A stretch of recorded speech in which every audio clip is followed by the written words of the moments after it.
What's it like starting a job as a correctional officer? That's what we'll be discussing during this episode of Debrief. Hi, I'm Lance Lowry. For the last 3 decades, I've served as a public servant, correctional officer, police officer, investigator, sergeant, lieutenant. When it comes to advice and information, there's lots of good and not so good advice out there. When it comes to those who know, you want to listen to the best. When the experts want answers, I'm the go-to man. I've been featured in national publications, books, TV, lectures, and I've been a paid expert witness, union president, and criminal justice reformer. I have decades of experience working in the largest state penal system, securing some of Texas' most dangerous citizens. These are the stories. Think of your career as a set of railroad tracks. You want to start out in corrections on the right set of tracks. The wrong set of tracks can derail your career and take you to places you don't want to go. First, pick your agency very carefully. When I say very carefully, I mean very, very carefully. This choice will make or break your criminal justice career. Avoid agencies that have high turnover. There is a reason for this, and usually it's due to lack of loyalty, not only with the employees, but the agency's loyalty towards their staff. Avoid agencies that have a high rate of compromised staff, legal issues. This is usually a good indicator of poor overall management and low employer vetting processes. You don't want to be working around a bunch of criminals to start your career. Now, I started my law enforcement career with the Alice Police Department in the 90s. The department, it wasn't the highest paying agency out there and was kind of a dead-end career. Many similar agencies would engage in a practice of filling officers' files with paperwork to keep them from passing another agency's background check as an attempt to keep employees there longer. You know, it was their employee retention, I guess, bonus or ideal. You know, that's how they operated. Not necessarily an agency you want to work for, one that's going to burn you. You know, number 2, don't be a gypsy officer. Now, what is a gypsy officer? That's what your question is. You know, they are officers that go from agency to agency, switching their employers like they're switching underwear. Many times they're problematic. They make poor or rash decisions. You can't run from your past, okay? You just can't. Own up to it. You know, if you have stuff like messed up credit, clean it up. Get all your accounts in order. You know, background checkers, they're not looking for a perfect FICO score. You know, they're looking at patterns of instability. Gypsy officers, not only do they move around all the time, they don't keep constant upkeep of their finances. You know, I had a fellow officer I worked with who wanted to work with the U.S. Border Patrol. The feds are going to check your credit. You know, he didn't have the best credit, okay? His background investigator worked with him on reaching an acceptable level where he was making payment arrangements with his creditors. He formerly showed were in default. It took him a couple of months to get things back in good standing. His credit wasn't perfect, but he now had a pattern of owning up to responsibility and was hired right onto the feds. You know, officer unstable. I can't pay my bills. I don't know how to balance my checking account or create a budget. Don't be this guy. Okay, go get help. Start listening to guys like Dave Ramsey. You know, he has a channel here on YouTube. You know, stay within your means. By all means, stay within your means. The money you make by being the guy who can pass a background is going to be well worth the effort. Number 3, don't apply for just any correctional job trying to get your foot in the door. Read the fine print. And when I say read the fine print, read the fine print. I found a nightmare correctional job today while looking through the job listings. It's a mobile correctional officer. Now, what the heck is a mobile correctional officer? Okay, that's what my question was. I've been working corrections law enforcement, almost 29 years, and I come up upon this ad, mobile correctional officer, brand new, foreign to me. I got to read this one. Well, here's what it reads. A team member will work at a unit prison that's Monday through Thursday with travel days, Friday and Sunday, if needed. Then it lists some hours. You did catch that if needed, okay? I'm going to touch up on that in just a minute. The fine print, reread it. Day shifts from 8 a.m. to 6:30 p.m. Okay, sounds pretty good. It's about 10 hours, and I'm sure you get a 30-minute break. Night shift hours are from 8 p.m. to 6:30 a.m. Like I said, sounds reasonable. 10-hour shifts. I love 10-hour shifts. The 4 days on, 3 days off. I did that when I was in law enforcement. I loved it. Let me tell you, that was the best shift ever. It really was. So, so far the hours sound great, but, let me read a little bit further into this. After successfully completing 12 months with a mobile team, correctional officers will have the opportunity to be placed at a unit of their choice. Sounds pretty good, right? Let me reiterate the fine print again. Travel days will be Friday and Saturday if needed. If needed. I want you to think about this. Of course you're going to be needed. You are going to go work for an agency that has to fill 6,000 plus vacancies, and they're not going to do it overnight. The way this is reading, plan on moving into a TDCJ unit, okay? You're going to be living there just like the inmates, okay? Let me write a better job description for you based on what I read here.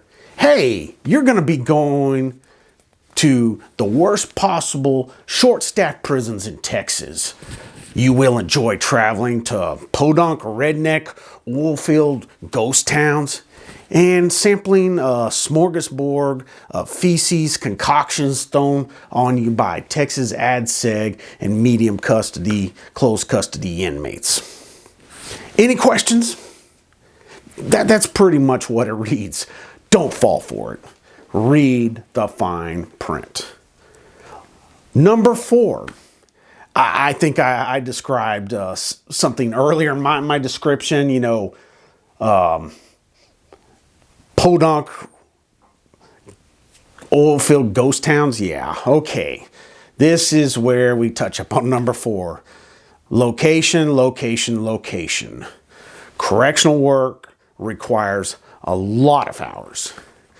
You don't want to be involved in a long commute after a hard day, or not be able to find housing, say, Midland, Odessa area in an oil boom. Yeah, location, location, location. During the oil boom there, there was 1-bedroom trailer houses going for about $1,500 a month, okay? Just to give you an idea, what you face in some of these places.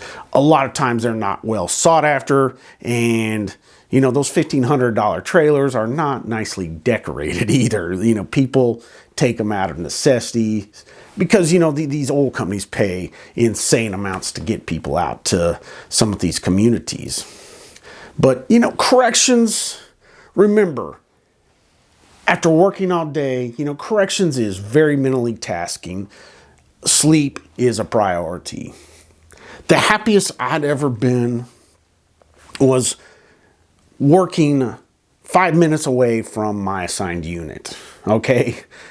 I never enjoyed having to drive, forced overtime over to the Plunksy unit, almost an hour away, which is Texas death row, by the way, from my assigned unit, which was like five minutes down the road. The commute, almost an hour every day. Even if I was prepared, there was a time, several times really, I almost fell asleep, driving back and forth from Plunksy, which was over in Livingston, like I said, the Texas death row, back to Huntsville. So, I knew several officers who were also forced to do this commute, forced overtime. They'd either take the write-up or quit the job, when they were forced with this long commute. They didn't sign up for this unit. They had no plans to do this. But, long drives, commutes are hell on your body, especially after working in a penitentiary all day. It's not that you're really doing a lot of physical work per se. I mean, you're on your feet, hard concrete all day. The heat sometimes gets to you, but it's also the noise, all the mental stuff going on. You're having to watch your back. Yeah, it's very mentally tasking, especially when you didn't sign up for this. The Texas Prison Administration, usually ended up with further staffing shortages, even at units that were historically, not short on staffing, because they were forcing these guys from these facilities to go work over here at the death row unit. Some of those units became really short, which, I banked off of it. I made $92,000 my last year, working the first 7 months only, with the overtime. I worked an insane amount of hours.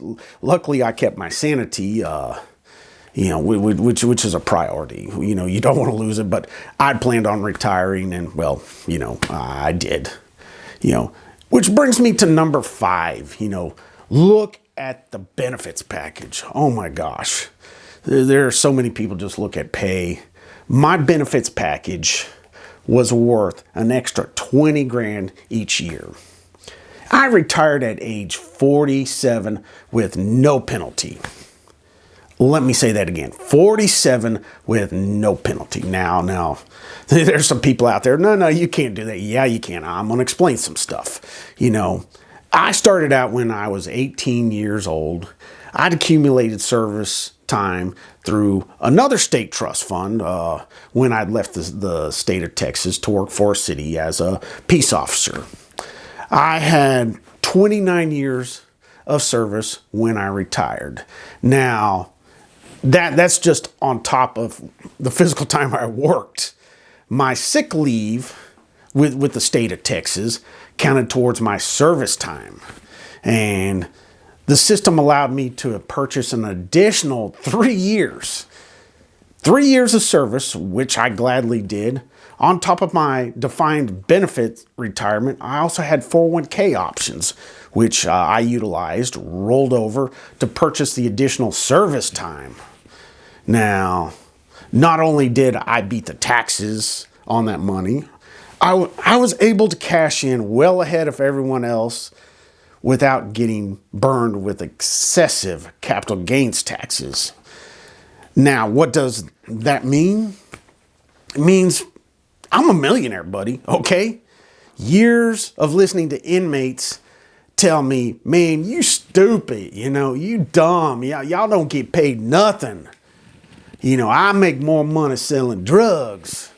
Listening to that garbage, it's like, well, buddy, I get to keep my money, get benefits, and never have to work another day in my life. Well, golly, look at me, how stupid I look. And I'm not having to pay for an attorney with all that drug money, or sleep next to another man on a toilet. Okay, you get the picture,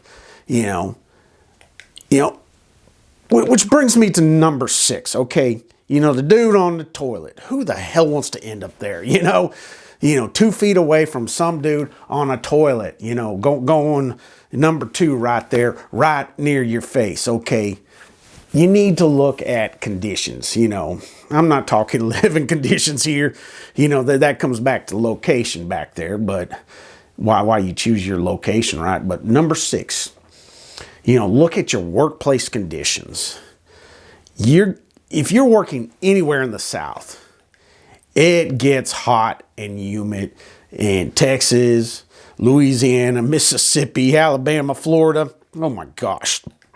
If you don't live in these states, you have no clue. Air conditioning is a lifesaver. When you're forced to wear a thick Kevlar vest, there's days you come out, a shirt like this is going to be white from all the salt you sweat out, okay? It is very hot in there. I'll show you a Kevlar vest in a minute, what they call thrust vest or stab-proof vest. I bought my own personal one. I just didn't like to wear another man's sweat. And some of these facilities, they want you to share vest, okay? Remember, prisons are made out of concrete and steel. With the sun cooking the outside of the building all day, the heat is easily transferred inside because it's all metal and concrete, okay? Add an extra 100 bodies in there. Water sources such as showers, sinks, toilets. The humidity is pretty much 100%. Let's not forget about all the lights, transformers, ballast in there. Yeah, those get hot. And then the inmates on top of all this, they're in their cell. They don't want to eat what's on that tray. A lot of times it's trash. I wouldn't want to eat half the stuff, that the prison serves up. So they're in their cell. They get the commissary. They have these hot pots. They're just like a boiling pot. They boil their water or heats their water. It's not really boiling, but, it heats it up. It's hot. So that creates more steam in there that you don't need on a hot summer's day. So you get the point. It gets really hot in these facilities, these prisons that don't have air conditioning. Now, number 7, I'm not going to talk too much here. This is pretty much common sense. Look at the pay, but not necessarily the pay itself, the career ladder.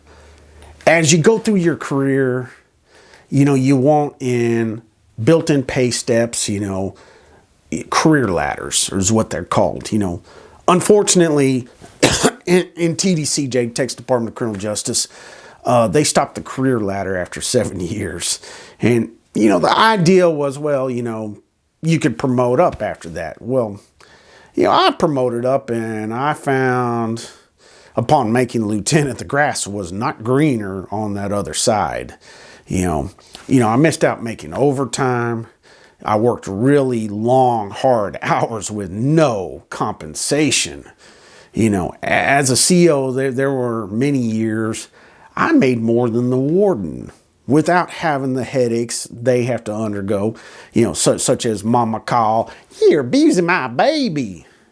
Yeah, dealing with that stuff, or dealing with the agency directors. Let me tell you, some of these guys are some kind of really special, I'm not going to really talk too much about that, but, I'd had dealings with them, on the political spectrum as union president.